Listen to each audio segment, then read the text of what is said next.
Hello, I'm Caitlin and Bryce is with me, and we are going to be presenting on behalf of our group to discuss the creation of our app that is called Sexti. When thinking of virtual sex or sexting, people often associate the act with very negative stereotypes. Meanwhile, research has proven that it does have great benefits to one's sex life, including empowerment, strong communication between partners, trust, and comfort. Living in the current global pandemic of COVID-19, virtual sex has become especially relevant, and it has proven to play a crucial role in the long-term success of long-distance relationships.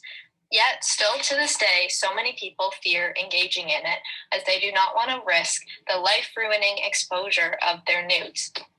In reference to the concept of the charm circle that we discussed in class, virtual sex and sexting are condemned and considered to be bad sex, as it is non-procreative and promiscuous behavior that is widely viewed as sinful.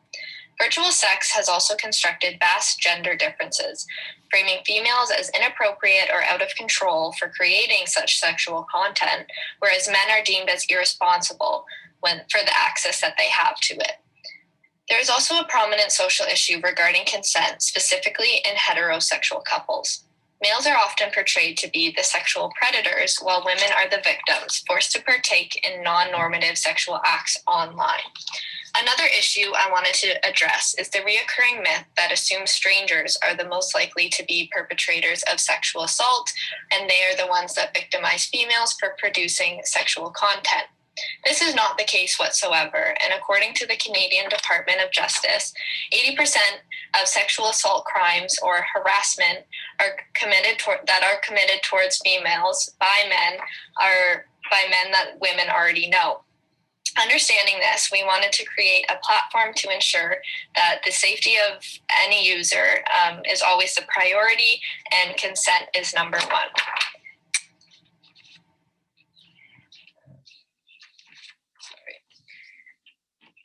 In order to try and eliminate any additional stigmas, negativity, and the overall imbalanced construction of gender stereotypes associated with virtual sex and sexting, our group decided to design an app called Sexti. The mission behind Sexti is to allow people to connect with members of their preferred sex and allow for a safe, consensual environment, able to send and store both sexual messages and pictures, and there is an option to engage in a live video function. In reference to Hasanoff and her reading Sexting as Media Production, Sexti would promote media authorship and security, so users can focus on the benefits of virtual sex rather than the harsh consequences that the media seems to put a big target on. So now I want to go over some of the unique features that Sexti has to offer and the significance behind it as to why we chose to incorporate them. The setup instructions will be displayed as if you are setting up a new phone. Rather than having a long document of very small print, a user will actually have the ability to interact with the terms and conditions and know exactly what they are agreeing to. Users must check off all the terms as they read them to make sure that they clearly understand before making an account. Additionally, this app is designed for users 18 years of age or older in order to follow the current laws of the production of child pornography. So a user must prove their age through government official ID and send a picture of it. Finally, users will have to scan their own fingerprint. This feature will appear a lot throughout the application as a way to reinforce that consent is always present. In order to add users on the app, one must know their username of the individual. So people can create a username that is as close or far away to their birth name, depending on their comfort level.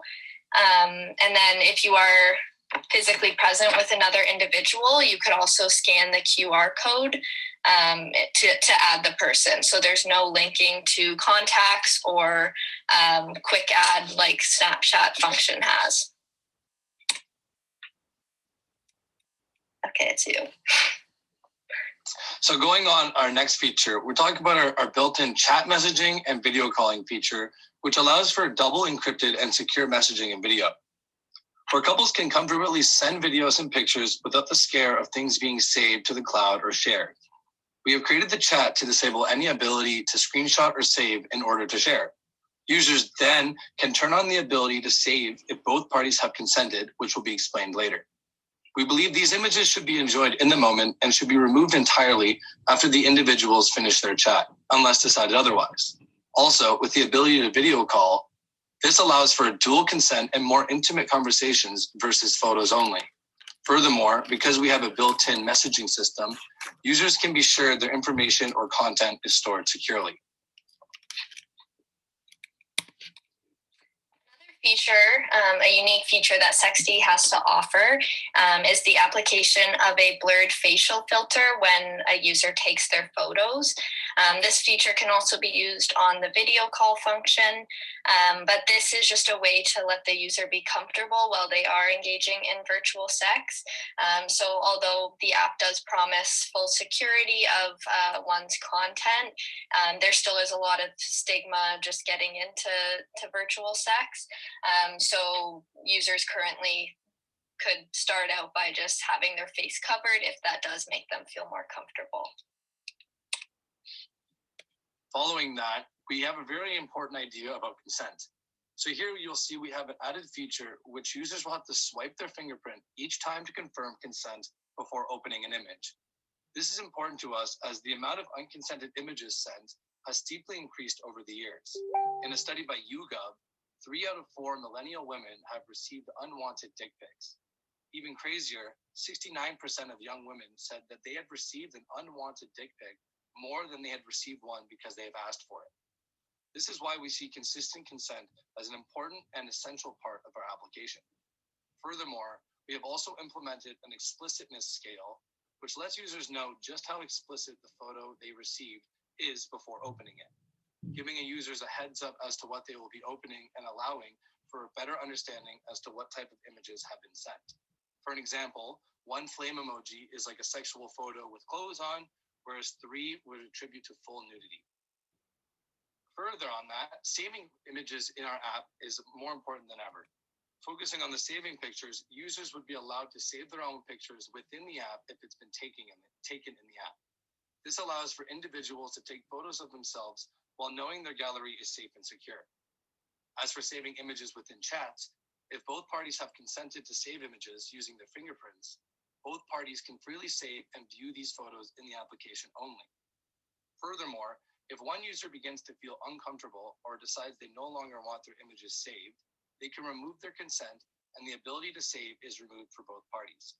This is key to our application as Sexti supports Hasanoff's claim that girls are able to be more forward in virtual sex by enabling and empowering women to sext without the associated concerns regarding threats to safety and privacy. And by allowing the ability to consent per image, and if saved images are consented, women can feel much more secure and that their privacy will remain pure. Overall, Sexti was designed with the intent of addressing the social issue of sexual consent and working to end the negative stigmas associated with virtual sex.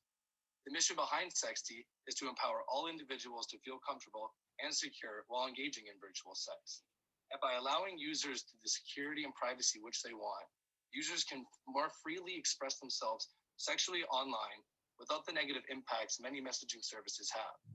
By creating safe spaces for individuals to freely express themselves, we hope to change the stigma behind sexting and create an understanding around acceptance and sexuality.